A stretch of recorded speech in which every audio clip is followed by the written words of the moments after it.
quizás. Durante siglos ha yacido en el olvido. Pero hoy hemos descubierto algo que puede cambiarlo todo. Miguel Servet nació en 1511 en Villanueva de Sigena, en el Reino de Aragón, en una España que acababa de cerrar violentamente su proceso de unificación religiosa. No era todavía la potencia imperial absoluta que sería bajo Carlos I, pero ya respiraba bajo un clima de vigilancia espiritual permanente. La Inquisición no era una amenaza abstracta, era una institución organizada, con archivos, testigos y hogueras reales. El pensamiento no era un territorio privado, era una frontera que debía defenderse. El padre de Miguel, Antón Servet, era notario. Hombre de leyes, meticuloso, acostumbrado al peso de la palabra escrita. En aquella casa, el orden no era un concepto moral, sino una práctica diaria. Los documentos se copiaban con exactitud. Las firmas tenían valor. Las fórmulas jurídicas eran inmutables. Crecer en ese entorno marcó al joven Miguel más de lo que los cronistas posteriores quisieron admitir. Aprendió pronto que las palabras crean estructuras y que cambiar una palabra puede alterar un sistema entero. Desde niño mostró una inteligencia poco común. Dominó el latín con rapidez, luego el griego. Más tarde estudió hebreo, decisión inusual incluso entre clérigos formados. No lo hacía por erudición ornamental. Quería leer las escrituras sin intermediarios. No confiaba plenamente en las traducciones oficiales. Intuía que algo se había acumulado sobre el texto original, una capa tras otra, hasta formar un edificio doctrinal que ya no se parecía a sus cimientos. A los 15 años entró al servicio de Fray Juan de Quintana, confesor del emperador Carlos V. Aquella posición lo introdujo en un mundo distinto al de su villa aragonesa. Viajó por ciudades imperiales, presenció ceremonias solemnes, escuchó debates teológicos que no eran discusiones privadas, sino asuntos de Estado. La Reforma protestante ya había estallado en Alemania. Lutero no era un rumor lejano, era una amenaza política tangible. Servet observaba más de lo que hablaba. Veía cómo la fe se convertía en instrumento de legitimación imperial. Veía cómo la unidad doctrinal sostenía la estabilidad política. La herejía no era simplemente error teológico, era desorden civil. En 1530, durante la coronación imperial en Bolonia, presenció la alianza visible entre el poder secular y la autoridad papal. El espectáculo era majestuoso. Oro, incienso, latín solemne, pero el joven aragonés no quedó deslumbrado. Más bien percibió la distancia entre esa magnificencia y la simplicidad del cristianismo primitivo que él creía entrever en las Escrituras. Comenzó entonces su cuestionamiento central: la doctrina de la Trinidad. Para la Iglesia católica, la Trinidad era fundamento absoluto. Padre, Hijo y Espíritu Santo, tres personas en una sola sustancia divina. No era una metáfora, era la definición misma de Dios. Pero Servet, estudiando los textos bíblicos en griego y hebreo, no encontraba esa formulación explícita. Encontraba alusiones, fórmulas devocionales, pero no la construcción filosófica consolidada en los concilios de Nicea y Constantinopla. Con apenas 20 años, publicó en Hagenau su primera obra, De Trinitatis Erroribus. El título no buscaba diplomacia, hablaba de errores, no de matices, no de aclaraciones, de errores. La obra estaba escrita con erudición rigurosa. Citaba padres de la Iglesia, analizaba términos griegos, examinaba la evolución histórica del dogma. Su tesis era radical. La Trinidad no era enseñanza apostólica, sino desarrollo posterior influido por categorías metafísicas griegas. Para él, el cristianismo debía regresar a una comprensión más unitaria de Dios. La reacción fue inmediata y severa. Teólogos protestantes, lejos de celebrarlo como aliado contra Roma, lo rechazaron. Para ellos, aunque criticaran al papado, la Trinidad seguía siendo irrenunciable. Servet se encontró aislado. No era católico obediente ni reformador alineado. Era una anomalía.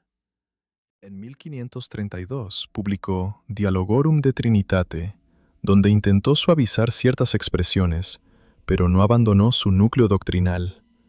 El efecto fue el contrario al esperado. Confirmó su obstinación. Su nombre comenzó a circular en círculos académicos como sinónimo de peligro teológico. Comprendió que su seguridad estaba comprometida. Adoptó el nombre Michel de Villeneuve y se desplazó a Francia. Allí decidió estudiar medicina. No fue un abandono de la teología, sino una pausa estratégica. En París asistió a cursos de anatomía y astronomía. La medicina del siglo XVI estaba en transición. Galeno seguía siendo autoridad casi absoluta, pero las disecciones comenzaban a revelar inconsistencias. Servet se mostró atento a esos detalles. Observaba el cuerpo con la misma actitud crítica que aplicaba a los dogmas. Pronto entró en conflicto con profesores por su carácter directo y su tendencia a corregir públicamente errores. No sabía disimular su convicción. Esa cualidad le ganaba admiradores discretos y enemigos visibles. En 1540 se estableció en Vienne, en el Delfinado francés, como médico. Allí logró cierta estabilidad. Atendía pacientes, preparaba medicamentos, escribía en secreto. Durante esos años trabajó en su obra más ambiciosa, Christianismi Restitutio. No era solo una crítica a la Trinidad, era una reconstrucción total del cristianismo.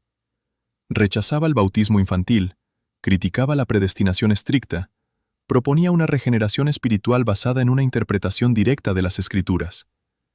Era un proyecto vasto y peligroso. Mientras tanto, mantenía correspondencia con Juan Calvino, figura central de la Reforma en Ginebra. Al principio intercambiaron argumentos con cortesía tensa. Pronto la relación se deterioró. Servet acusaba a Calvino de reducir la libertad humana bajo una doctrina rígida de predestinación. Calvino veía en Servet una amenaza desestabilizadora. La correspondencia se volvió áspera. Servet no medía sus palabras. Señalaba contradicciones. Denunciaba lo que consideraba incoherencias morales en el sistema calvinista. Calvino archivó aquellas cartas. En 1553, Servet publicó clandestinamente Christianismi Restitutio. La tirada fue mínima, pero un ejemplar llegó a manos equivocadas. Las autoridades católicas de Vienne fueron alertadas. El médico respetable fue arrestado bajo cargos de herejía. Durante el interrogatorio no negó su autoría. Defendió su obra con argumentos bíblicos. La maquinaria judicial se activó con lentitud metódica. Sabía que el desenlace probable era la muerte. Antes de que la sentencia se ejecutara, logró escapar de la prisión. Fue condenado en ausencia y quemado en efigie. Podría haber desaparecido. Podría haber buscado refugio en territorios más tolerantes. Sin embargo, tomó una decisión que marcaría el final de su vida. Viajó hacia Ginebra. Ginebra no era refugio seguro. Era el centro del poder de Calvino. La ciudad funcionaba bajo disciplina religiosa estricta. Servet fue reconocido poco después de su llegada y arrestado. Comenzó un segundo juicio. Esta vez no ante la Inquisición católica, sino ante el consistorio protestante. Las acusaciones eran similares: negación de la Trinidad, rechazo del bautismo infantil, difusión de doctrinas consideradas blasfemas. Calvino participó como acusador teológico. Presentó la correspondencia privada como prueba de obstinación herética. Servet defendió su postura sin retractarse. Argumentó que la Escritura no enseñaba la Trinidad tal como se formulaba en los credos. Sostenía que la verdad no dependía del consenso eclesial. El proceso se extendió varias semanas. Se consultó a otras ciudades reformadas. Las respuestas coincidieron en que la herejía debía castigarse con severidad. La decisión fue condena a muerte. El 27 de octubre de 1553, Miguel Servet fue llevado al lugar de ejecución en Champel.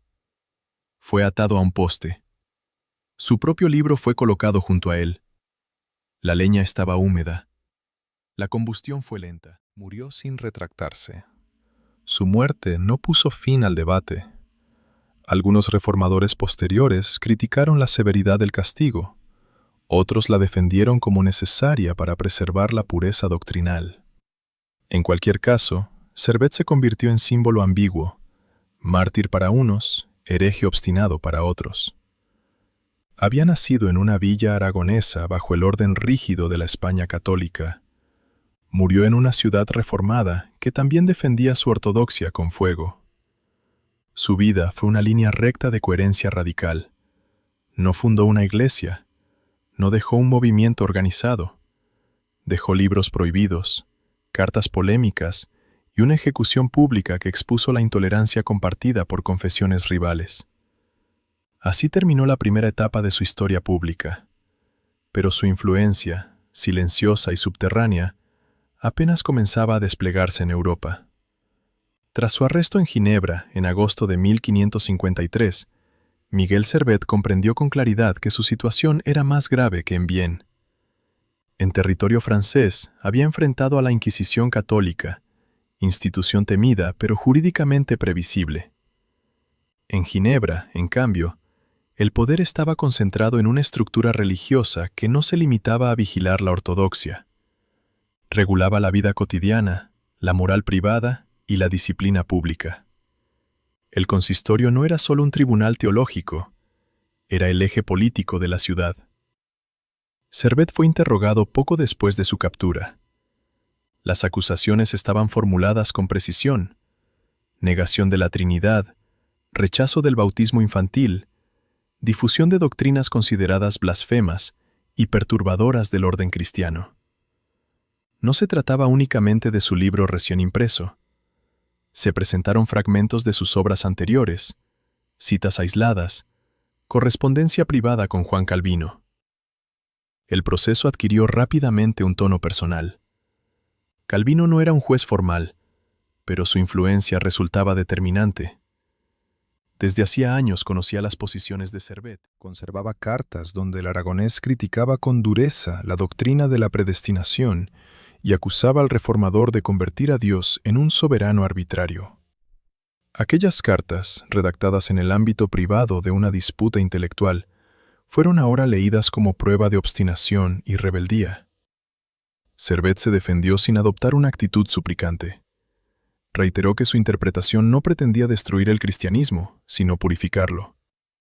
Sostenía que la Trinidad, tal como estaba formulada en los credos tradicionales, no se encontraba explícitamente en la Escritura.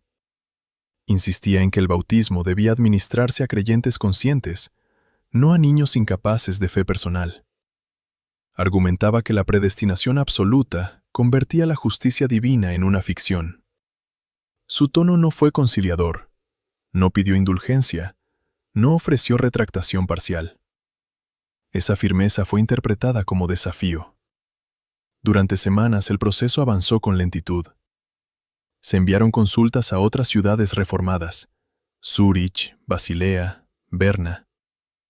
Las respuestas coincidieron en lo esencial. Aunque existían matices, ninguna ciudad defendió la liberación de Servet. La negación de la Trinidad era considerada herejía grave incluso dentro del movimiento reformado. Permitir que un antitrinitario quedara impune podía interpretarse como debilidad doctrinal. En los interrogatorios finales, Servet intentó desplazar el debate hacia el terreno bíblico. Propuso discutir texto por texto. Citó pasajes del Evangelio de Juan, del Libro de los Hechos, de las Epístolas Paulinas. Pero el tribunal no estaba interesado en un seminario exegético. El objetivo no era persuadirlo, sino determinar si se retractaría. No lo hizo. El veredicto fue dictado en octubre de 1553. La sentencia establecía que Miguel Servet debía morir en la hoguera. La pena era la misma que la Inquisición aplicaba a los herejes impenitentes. El contraste resultaba evidente. La Reforma, que había denunciado los excesos de Roma, adoptaba ahora el mismo método para proteger su ortodoxia. El 27 de octubre fue conducido al lugar de ejecución en Champel. Llevaba consigo un ejemplar de su obra principal. La leña no estaba seca, lo que prolongó la agonía. Las crónicas indican que gritó invocando a Jesús como Hijo del Dios Eterno, fórmula deliberadamente distinta de la confesión trinitaria tradicional. No pronunció la fórmula que sus jueces habrían considerado ortodoxa. La muerte de Servet no pasó desapercibida en Europa. Para algunos reformadores fue una medida necesaria. Para otros, un error que contradecía el espíritu mismo de la Reforma. Sebastián Castellio, humanista y teólogo, escribió que matar a un hombre no es defender una doctrina, sino matar a un hombre. Aquella frase circularía durante décadas como reproche indirecto a Ginebra. En España, la noticia llegó filtrada y deformada. Para las autoridades católicas, Servet era simplemente un hereje condenado por protestantes, confirmación de que la desviación doctrinal producía caos. No hubo intento oficial de reivindicarlo. Su nombre fue asociado a la impiedad, no a la disidencia intelectual. Sin embargo, su figura comenzó a adquirir una dimensión distinta en círculos reducidos. Algunos pensadores vieron en él un precedente incómodo, un hombre ejecutado no por conspiración política, sino por interpretación teológica. Su caso revelaba que la intolerancia no era patrimonio exclusivo de una confesión. La circulación de Christianismi Restitutio fue casi inexistente tras su muerte. Muchos ejemplares fueron destruidos. La obra sobrevivió fragmentariamente. No generó un movimiento organizado. Servet no dejó discípulos que fundaran comunidades duraderas. Su pensamiento quedó disperso, citado de manera indirecta por corrientes posteriores que cuestionaron la Trinidad, pero sin una filiación clara. Paradójicamente, una parte de su legado emergió en el ámbito médico. En Christianismi Restitutio había incluido una descripción de la circulación pulmonar de la sangre. El pasaje pasó casi inadvertido en su tiempo, eclipsado por el escándalo teológico. Décadas más tarde, cuando otros médicos desarrollaron teorías sobre la circulación, algunos reconocieron que Servet había anticipado parcialmente esas observaciones. Esa doble condición, hereje ejecutado y observador anatómico adelantado, convirtió su figura en una anomalía histórica. No encajaba plenamente en ninguna tradición. No era héroe protestante ni mártir católico. Tampoco fue integrado sin reservas en la historia oficial de la ciencia. Su caso abrió una fisura en el debate europeo sobre la tolerancia. En los siglos siguientes, cuando filósofos ilustrados discutieron la libertad de conciencia, el nombre de Servet apareció como ejemplo extremo de persecución doctrinal. No se trataba de absolver todas sus tesis, sino de cuestionar el principio de que una interpretación religiosa justificara la pena capital. La ciudad de Ginebra mantuvo durante largo tiempo una posición defensiva respecto al proceso. Se argumentaba que en el siglo XVI, la herejía era entendida como amenaza directa al orden social. Desde esa perspectiva, la ejecución habría sido coherente con el contexto jurídico de la época. Sin embargo, el debate persistió. En el lugar donde fue ejecutado se erigieron, siglos más tarde, monumentos conmemorativos. No eran celebraciones triunfales, eran recordatorios sobrios de un episodio que obligaba a reconsiderar la relación entre fe y poder. Miguel Servet no dejó descendencia política ni religiosa. Su influencia fue más silenciosa, un precedente citado en discusiones sobre conciencia individual, autoridad eclesial y límites del castigo civil. Su muerte mostró que incluso los movimientos nacidos en nombre de la Reforma podían reproducir las estructuras de coerción que criticaban. Así terminó su vida visible. Pero el eco de su proceso continuó circulando en textos polémicos, en debates académicos y en la memoria fragmentaria de quienes veían en él no solo a un hereje, sino a un hombre que llevó su coherencia hasta el límite. Tras la ejecución de Miguel Servet, la reacción inmediata en Ginebra fue contenida y oficial. El consistorio defendió la sentencia como necesaria para preservar la pureza doctrinal y la estabilidad de la comunidad reformada. No se permitió que el episodio se transformara en espectáculo de arrepentimiento institucional. La ciudad continuó su disciplina moral con la misma severidad. Sin embargo, fuera de Ginebra comenzaron a surgir voces críticas. No todas eran abiertamente favorables a las tesis de Servet.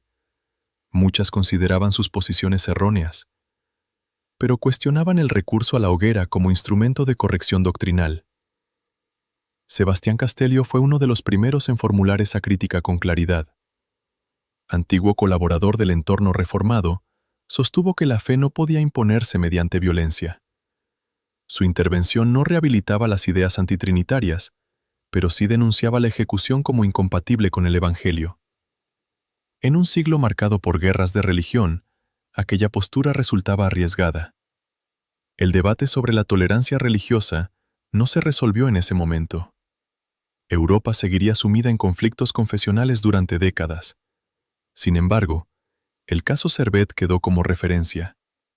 Cada vez que se discutía el alcance del poder civil en materia de fe, su nombre reaparecía. En España su memoria permaneció difusa. La Inquisición no necesitaba reivindicar a un hombre que había negado un dogma central.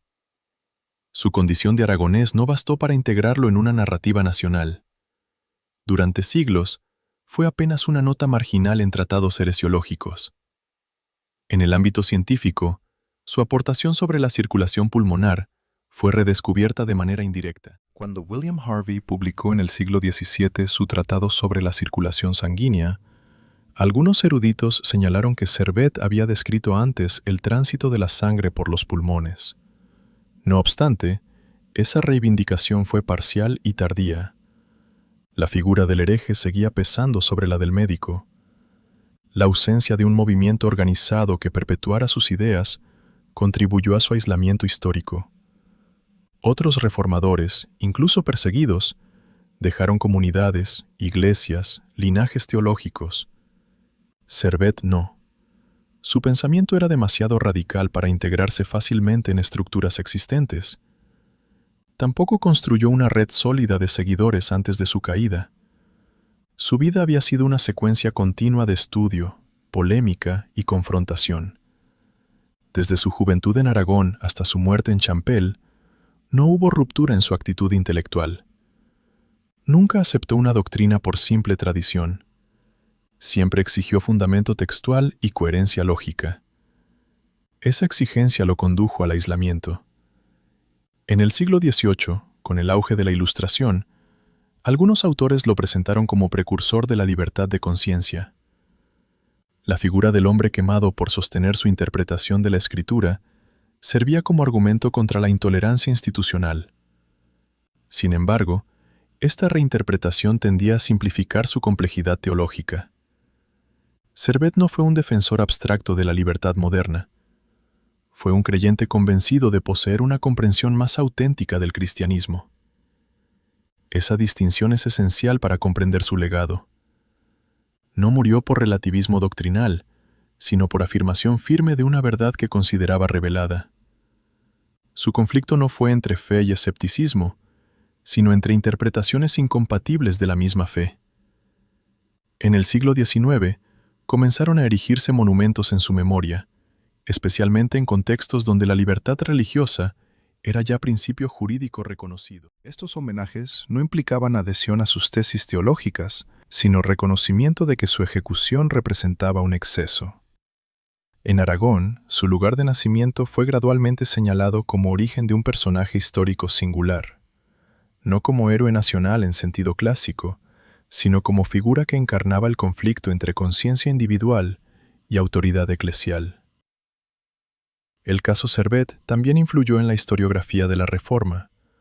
Obliga a reconocer que el movimiento reformado, nacido como protesta contra abusos eclesiásticos, adoptó mecanismos de coerción similares cuando se vio consolidado en el poder. La ejecución en Ginebra es una prueba de que la intolerancia puede reproducirse incluso en contextos que proclaman renovación espiritual. A lo largo de los siglos, su nombre ha sido citado en debates académicos sobre la evolución del dogma trinitario. Algunos teólogos contemporáneos han revisado críticamente el desarrollo histórico de la doctrina, aunque sin abandonar su formulación tradicional. En ese contexto, Servet aparece como una voz temprana que cuestionó el proceso de cristalización dogmática. No obstante, su figura sigue siendo incómoda. Para el catolicismo representa una ruptura radical con un dogma central. Para el protestantismo clásico, una desviación que puso en riesgo la cohesión doctrinal. Para la modernidad laica, un mártir de la libertad de conciencia, aunque su pensamiento estuviera anclado en una fe intensa y no en un racionalismo secular. Miguel Servet murió a los 42 años. No presenció el desarrollo posterior de las guerras de religión ni el lento avance hacia formas más amplias de tolerancia. Su vida fue breve, concentrada, marcada por la coherencia hasta el extremo. En la historia española, ocupa un lugar discreto pero significativo. No lideró ejércitos ni gobernó territorios. No fundó órdenes ni acumuló poder. Su campo de batalla fue el texto bíblico y el aula universitaria. Su arma, la argumentación. Su derrota, una hoguera. Y sin embargo, esa derrota se convirtió en un punto de referencia para generaciones posteriores, que comenzaron a preguntarse si la verdad religiosa puede imponerse mediante el fuego. En las décadas posteriores a la muerte de Miguel Servet, Europa no se volvió más indulgente. Las guerras de religión se intensificaron. Francia se sumergió en conflictos entre católicos y hugonotes. El Sacro Imperio continuó fragmentado por tensiones confesionales. Inglaterra alternó persecuciones según el monarca reinante. En ese escenario, la ejecución de un antitrinitario en Ginebra no fue un hecho aislado, sino parte de un clima general donde la disidencia doctrinal podía convertirse en sentencia. Sin embargo, el caso Servet comenzó a adquirir una dimensión simbólica, no por la magnitud inmediata de su obra, que había sido casi destruida, sino por el principio que representaba. Por primera vez dentro del espacio reformado, una figura relevante era ejecutada no por lealtad al papado, sino por cuestionar un dogma aceptado tanto por Roma como por los reformadores. Algunos teólogos protestantes defendieron la decisión de Ginebra, argumentando que la negación de la Trinidad no era una diferencia secundaria, sino un ataque al núcleo mismo del cristianismo. En su perspectiva, permitir que esa doctrina circulara libremente habría erosionado la identidad de la comunidad reformada. La disciplina doctrinal era vista como condición de supervivencia. Otros, en cambio, comenzaron a formular una distinción que con el tiempo sería decisiva: la diferencia entre error teológico y crimen civil. Si la herejía no implicaba violencia ni conspiración política, ¿justificaba la muerte? Esa pregunta, aún minoritaria en el siglo XVI, fue creciendo en intensidad durante los siglos siguientes. En los círculos académicos, la obra de Servet fue estudiada con cautela. No se imprimieron nuevas ediciones durante largo tiempo. Los ejemplares supervivientes circularon en ambientes restringidos. Algunos eruditos analizaban sus argumentos sobre la Trinidad no para adoptarlos, sino para refutarlos con mayor precisión. El hecho mismo de que fuera necesario refutarlos indicaba que no podían ser simplemente ignorados. En el terreno médico, su descripción de la circulación pulmonar fue lentamente reconocida como un antecedente significativo. Cuando la ciencia moderna comenzó a emanciparse de la autoridad indiscutida de los antiguos, la figura de Servet adquirió un matiz distinto. Ya no era solo el hereje ejecutado, sino también el observador que había cuestionado una tradición médica establecida. Esta dualidad compleja, teólogo radical y médico innovador, dificultó cualquier interpretación simple de su legado. Para algunos historiadores de la ciencia, representaba el espíritu crítico que impulsa el progreso. Para historiadores de la religión, era ejemplo del peligro que surge cuando la interpretación individual rompe con consensos doctrinales consolidados. En España, el redescubrimiento de Servet fue lento. Durante el periodo de hegemonía católica absoluta, su figura resultaba incómoda. No encajaba en la narrativa oficial de unidad religiosa. Solo con el avance de corrientes más liberales en los siglos XVIII y XIX, comenzó a ser reconsiderado como personaje histórico digno de estudio, aunque no necesariamente de admiración doctrinal. El siglo XIX, marcado por debates sobre libertad de conciencia y separación entre Iglesia y Estado, encontró en Servet un símbolo útil. Su ejecución podía presentarse como ejemplo de los excesos del poder religioso cuando se fusiona con la autoridad civil. En este contexto, se erigieron monumentos y placas conmemorativas que buscaban reconocer la injusticia de su muerte, sin entrar en la defensa detallada de sus tesis teológicas.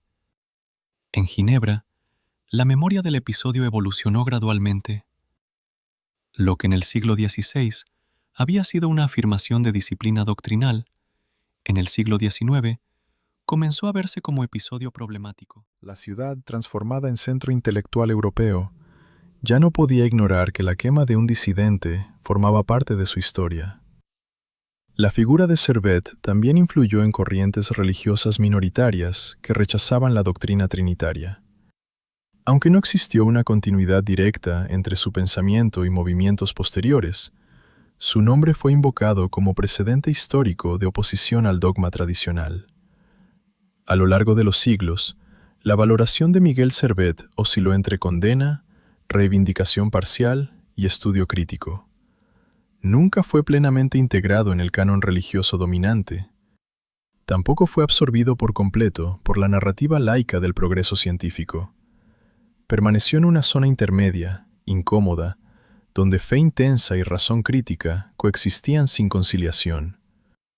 Su caso obligó a reconsiderar la relación entre autoridad doctrinal y coerción civil. En el siglo XVI, esa relación parecía natural. La unidad religiosa garantizaba la estabilidad política. Pero el recuerdo de ejecuciones como la suya alimentó gradualmente la idea de que la conciencia individual debía quedar fuera del alcance de la pena capital. Miguel Servet no pretendió fundar un movimiento de tolerancia moderna. Su objetivo era restaurar lo que él consideraba el cristianismo auténtico. Sin embargo, el modo en que murió transformó su figura en referencia inevitable cuando se debatía el derecho a sostener una interpretación heterodoxa. La coherencia que marcó su vida, desde la juventud en Aragón hasta la defensa final en Ginebra, fue también su condena. No buscó alianzas estratégicas, no suavizó sus expresiones para ganar tiempo. No aceptó fórmulas ambiguas que habrían podido salvarle la vida. Esa intransigencia intelectual fue vista por unos como virtud, por otros como imprudencia. Con el paso del tiempo, el fuego que lo consumió dejó de ser solo símbolo de castigo. Se convirtió en símbolo de advertencia. Advertencia sobre lo que ocurre cuando la verdad se identifica exclusivamente con una estructura de poder. Advertencia sobre la fragilidad de la libertad de pensamiento en contextos donde la identidad colectiva depende de la uniformidad doctrinal.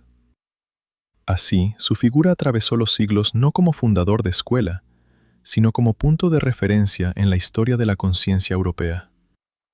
Al observar la vida completa de Miguel Servet, emerge una trayectoria marcada por continuidad más que por ruptura.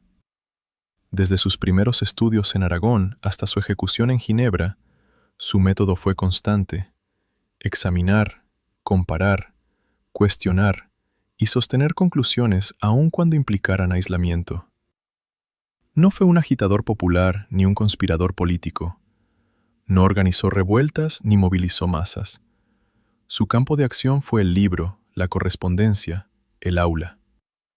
Sin embargo, en el siglo XVI, ese ámbito no era inofensivo. La teología definía la legitimidad del poder. Alterar un dogma significaba alterar la arquitectura simbólica que sostenía reinos y ciudades. La doctrina de la Trinidad no era un detalle abstracto. Constituía el núcleo de la identidad cristiana, tal como se había configurado durante más de 1000 años. Al negarla, Servet no proponía una reforma parcial. Cuestionaba la estructura completa de la ortodoxia occidental. Su crítica no surgió de escepticismo, sino de una fe intensa que buscaba pureza original. Creía que la tradición había acumulado formulaciones filosóficas ajenas al mensaje evangélico. Su lectura directa de las Escrituras lo llevó a conclusiones que chocaban frontalmente con el consenso eclesial. El contexto histórico amplificó el conflicto. En una Europa fracturada por reformas y contrarreformas, la estabilidad doctrinal era considerada esencial para la supervivencia política. Tanto en territorios católicos como protestantes, la herejía era vista como amenaza social. Servet se encontró atrapado entre dos sistemas que, pese a su enfrentamiento mutuo, coincidían en rechazar su posición. Su ejecución en Ginebra evidenció esa coincidencia. El mismo método punitivo utilizado por la Inquisición fue aplicado por una ciudad reformada. La diferencia confesional no impidió la convergencia en la defensa coercitiva de la ortodoxia. En los siglos posteriores, el desarrollo de conceptos como libertad religiosa y tolerancia civil transformó la percepción de casos como el suyo. Lo que en el siglo XVI fue considerado defensa legítima del orden, en épocas posteriores comenzó a verse como abuso. La figura de Servet fue reinterpretada bajo nuevas categorías jurídicas y filosóficas. Sin embargo, reducirlo únicamente a mártir de la tolerancia sería simplificar su complejidad. No defendía un pluralismo doctrinal amplio, estaba convencido de la verdad de su interpretación. Su lucha no era por el derecho abstracto a disentir, sino por la corrección de lo que consideraba error teológico fundamental. Esa convicción absoluta explica tanto su determinación como su destino. No transigió cuando tuvo oportunidad. No aceptó fórmulas que habrían podido salvarle la vida a cambio de silencio. En el tribunal sostuvo su posición con la misma firmeza que en sus libros. Miguel Servet murió sin saber que su nombre sería citado siglos después en debates sobre libertad de conciencia. No dejó un movimiento organizado ni una tradición institucional sólida. Su influencia fue indirecta, filtrada por críticos y defensores que utilizaron su caso como ejemplo. Hoy su figura permanece en los márgenes de la historia oficial española, pero ocupa un lugar significativo en la historia intelectual europea. Representa el punto de fricción entre autoridad y conciencia, entre tradición consolidada e interpretación personal. Su vida no ofrece reconciliación ni síntesis armoniosa. Termina en fuego. Pero ese final no extinguió completamente su voz. La transformó en advertencia histórica. Desde una villa aragonesa hasta la hoguera ginebrina, la trayectoria de Miguel Servet fue lineal, coherente y trágica. En una época donde la unidad doctrinal se defendía con violencia, eligió sostener una interpretación que sabía peligrosa. Pagó con la vida. Su historia no es la de un vencedor, sino la de un hombre que llevó su convicción hasta el límite extremo permitido por su tiempo. La muerte de Miguel Servet no fue el final de su historia, aunque sí lo fue de su cuerpo. Lo que siguió no tuvo forma de biografía visible, sino de resonancia lenta, casi subterránea, que atravesó siglos sin ruido, reapareciendo cuando Europa comenzó a preguntarse si el fuego podía ser argumento. En los días posteriores a su ejecución, Juan Calvino defendió públicamente la sentencia. No celebró la muerte, la justificó. En sus escritos sostuvo que la blasfemia grave era una amenaza para el orden cristiano y que el magistrado civil tenía deber de proteger la verdad revelada. Para él, la cuestión no era personal, sino estructural. Una comunidad reformada que tolerara la negación de la Trinidad se disolvería desde dentro. Pero la respuesta no fue unánime. Sebastián Castellio, en un gesto que marcó una fractura intelectual decisiva, publicó bajo seudónimo un texto que cuestionaba el principio mismo de ejecutar por doctrina. Su argumento no defendía el antitrinitarismo, defendía la conciencia. Matar a un hombre, sostuvo, no es defender una doctrina, es matar a un hombre. Aquella frase, repetida durante generaciones, erosionó lentamente la legitimidad moral de la violencia religiosa. No produjo un cambio inmediato. Europa siguió ardiendo. En Francia, pocos años después, estallaron las guerras de religión. Católicos y hugonotes se enfrentaron en un ciclo de matanzas y represalias que culminó, entre otros episodios, en la noche de San Bartolomé. En el Sacro Imperio, la fractura confesional siguió siendo fuente de tensiones. En Inglaterra, los cambios dinásticos arrastraron oscilaciones entre persecución católica y protestante.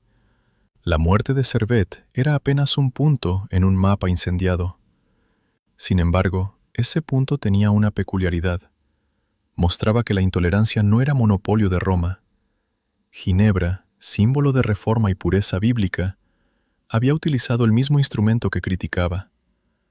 La reforma había denunciado la coerción papal. Ahora ejercía coerción. Con el paso de las décadas, el nombre de Servet fue desapareciendo de los debates inmediatos y refugiándose en márgenes eruditos. Sus libros eran raros. Muchos ejemplares de Christianismi Restitutio habían sido destruidos.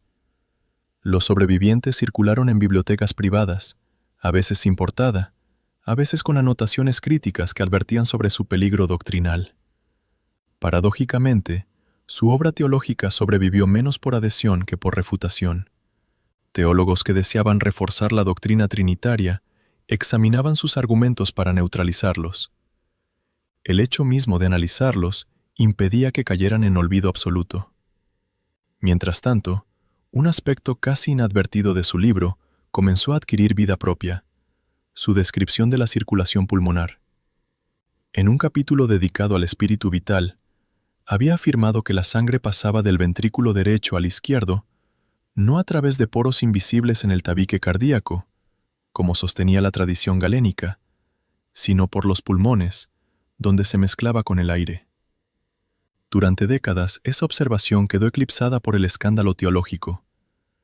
Pero en el siglo XVII, cuando William Hardy publicó su tratado sobre la circulación sanguínea, algunos médicos recordaron que Servet había anticipado parcialmente ese recorrido pulmonar. No fue reconocido como fundador de la teoría moderna. Harvey demostró el sistema completo con rigor experimental, pero la mención fue suficiente para insertar su nombre en la historia de la medicina. Así surgió una segunda vida póstuma, la del médico adelantado a su tiempo. En el siglo XVII aparecieron también corrientes religiosas que cuestionaban la Trinidad, especialmente en Polonia y Transilvania. Los llamados socinianos desarrollaron un unitarismo racional que, aunque no derivaba directamente de Servet, encontraba en él un precedente incómodo. No era fundador de su movimiento, pero su ejecución ofrecía ejemplo de los riesgos de disentir. Con la llegada del siglo XVIII, el clima intelectual europeo comenzó a transformarse. La Ilustración no eliminó la religión, pero desplazó el eje del debate hacia la razón y la tolerancia civil. Filósofos y juristas empezaron a sostener que el Estado no debía castigar creencias mientras no produjeran daño público tangible. En ese contexto, el caso Servet reapareció con fuerza simbólica, no como modelo teológico, sino como advertencia histórica. Pensadores ilustrados señalaban su ejecución como ejemplo de lo que ocurre cuando poder civil y ortodoxia religiosa se confunden.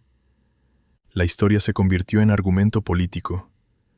En Francia, autores como Voltaire citaron casos de persecución religiosa para denunciar el fanatismo. Aunque no siempre profundizaban en los detalles doctrinales, el nombre de Servet formaba parte de un repertorio de injusticias que ilustraban la necesidad de tolerancia.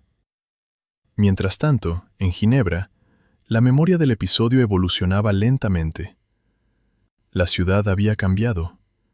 De enclave disciplinario del siglo XVI, se había transformado en centro financiero e intelectual. Con el tiempo, la figura de Calvino fue objeto de admiración y crítica.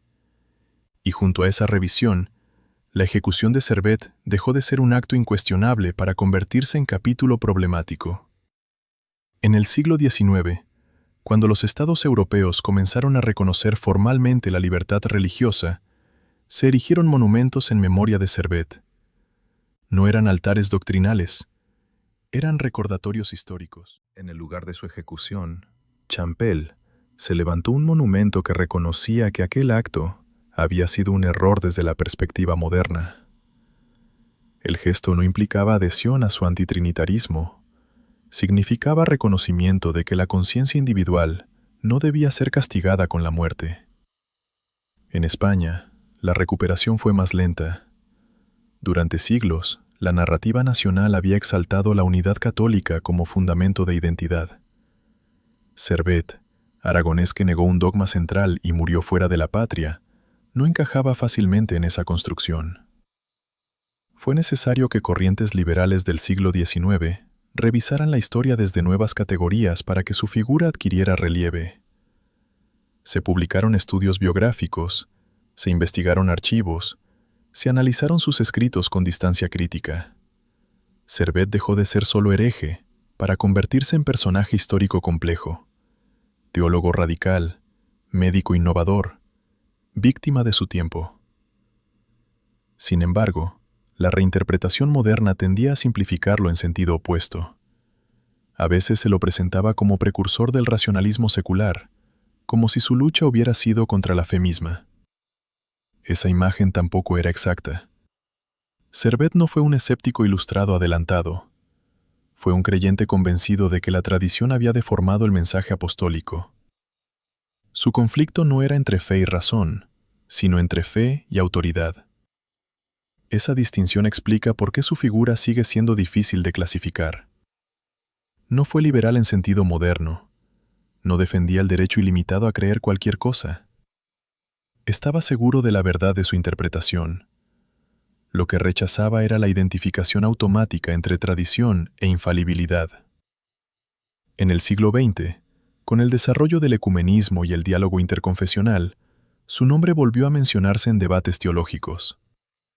Algunos estudiosos revisaron la historia de la formulación trinitaria en los concilios antiguos, reconociendo la influencia del lenguaje filosófico griego en su articulación. Eso no implicó abandono del dogma, pero sí conciencia más clara de su evolución histórica, justamente el punto que Servet había subrayado siglos antes. En el terreno civil, su caso se convirtió en referencia obligada en discusiones sobre libertad de conciencia. Juristas y filósofos políticos citaban la ejecución de herejes como ejemplo de los excesos que surgen cuando el Estado asume la misión de proteger doctrinas religiosas. En el siglo XXI, la figura de Miguel Servet ocupa un lugar discreto pero persistente en la memoria europea. No es personaje de masas ni ícono universal, es figura de frontera, entre ciencia y teología, entre reforma y tradición, entre convicción y tolerancia. Su legado puede entenderse en varios niveles. En el nivel teológico, representa una crítica radical al desarrollo histórico del dogma trinitario. Aunque la mayoría de las iglesias cristianas continúan afirmándolo, la pregunta sobre cómo se formularon los credos y qué influencias culturales intervinieron ya no puede ignorarse con la misma simplicidad que en el siglo XVI. En el nivel científico, simboliza el espíritu crítico que cuestiona autoridades establecidas. Su observación sobre la circulación pulmonar muestra que incluso en un libro polémico puede esconderse un avance anatómico significativo. En el nivel político, su ejecución se convirtió en argumento a favor de la separación entre poder civil y coerción doctrinal. No fue fundador de esa idea, pero su muerte alimentó su desarrollo. Y en el nivel humano, su vida plantea una pregunta permanente. ¿Hasta dónde debe sostenerse una convicción cuando el costo es extremo? Miguel Servet no eligió el martirio como estrategia. No buscó la muerte. Intentó escapar de bien. Pero cuando fue capturado en Ginebra, no cedió en lo esencial. Podría haber pronunciado una fórmula trinitaria ambigua. Podría haber aceptado silencio forzado. No lo hizo. El 27 de octubre de 1553, en Champel, mientras la leña húmeda ardía lentamente, su voz, según crónicas, invocó a Jesús como Hijo del Dios Eterno. Esa expresión evitaba cuidadosamente la terminología conciliar que rechazaba. Incluso en el límite final mantuvo coherencia verbal. No fundó iglesia. No dejó hijos espirituales organizados. No estableció escuela duradera. Su influencia fue indirecta, a veces invisible. Pero en la historia europea hay figuras cuya importancia no radica en la cantidad de seguidores, sino en la intensidad del conflicto que encarnan. Servet es una de ellas. Desde una casa de notario en Aragón hasta la hoguera ginebrina, su trayectoria fue recta, casi obstinadamente recta. No zigzagueó para sobrevivir. No moduló para agradar. Su método fue siempre el mismo: volver al texto, analizar el término, desmontar la fórmula heredada. Vivió en una época en que la uniformidad doctrinal parecía indispensable para la estabilidad social. Murió mostrando el costo humano de esa convicción colectiva. Hoy su nombre permanece asociado a una pregunta que no ha perdido actualidad. ¿Puede la verdad imponerse por la fuerza? La historia posterior sugiere que la respuesta ha cambiado. Los estados modernos reconocen, al menos en principio, la libertad de conciencia. Las iglesias dialogan donde antes combatían. La hoguera ha sido sustituida por el debate académico. Pero la tensión entre convicción y tolerancia no ha desaparecido. Solo ha cambiado de forma. En ese sentido, la historia de Miguel Servet no pertenece exclusivamente al siglo XVI. Pertenece a cada época que enfrenta el dilema entre preservar identidad y respetar disenso. No dejó imperio, ni dinastía, ni orden religiosa. Dejó una advertencia. Y mientras exista la tentación de confundir autoridad con verdad absoluta, su figura, aislada, incómoda, trágica, seguirá proyectando una sombra larga sobre la conciencia europea.